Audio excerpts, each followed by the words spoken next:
Hi everyone.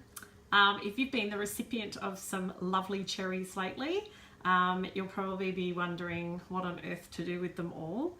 I'm planning on freezing some and drying some, and I've got my excellent son to help me, Campbell. But I thought I would show you some techniques that I've come up with to de-pit them first. Because they say that you should be de-pitting them before. Well, you really don't want to bite into a cherry pit in the middle of a cake anyway, do you? So here's some things that I've come up with from my kitchen that might help you with de-pitting cherries. There's of course your handy trusty knife, which most people will use, and I'll show you. A lot of people just spin it round, and that then cuts the cherry in half, of course, and reveals the seed, and then they just cut the seed out. But I think that that wastes a lot of cherry, and you then are left with half a cherry. The other thing that we came up with was, I came up with, found some pointy things after doing a little bit of trawling on Google and YouTube. And what this aims to do is to push the pit out of the cherry, and it just pops out. But what we found, and then you just pop it into the bowl and then put your cherry in. What this does do though is it does split your cherry a lot at the top and at the bottom, so you are left with a whole thing. But when you're drying them and freezing them, it will dry and freeze pretty much in a whole cherry position. So I'll try another one for you on, that's just a little icing bag lid. Now the other thing is that these do then spit, so you just got to make sure you push your cherry out, and then you're left with a cherry that looks like that.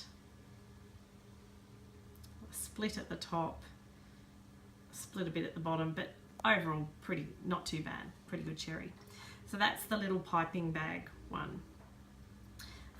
The other thing we came up with was, we found these homemade ice block things, and they actually work pretty well as well. So if you pull the stem out, push it straight through, and it then just pops the seed out at the end, so it sort of scoops it out for you, and your cherry is left on the stem.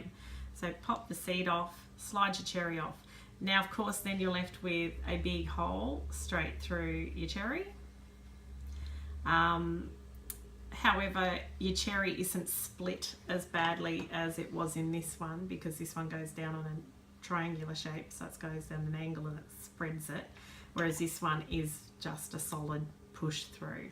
So that's actually not too bad. Your cherries stay in pretty good condition for that one.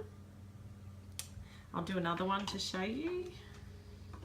Again, just put it on the side, push it straight through, and whoops, the seed just popped off the end, and then you just pull your cherry off. So that one works really effectively, and as you can see, you can get quite a few done in relatively short time. And when you've got punnets and punnets of cherries, of course, anything that is pretty quick will save you hours of work. So that's that one. And as you can see, they're all in pretty good condition.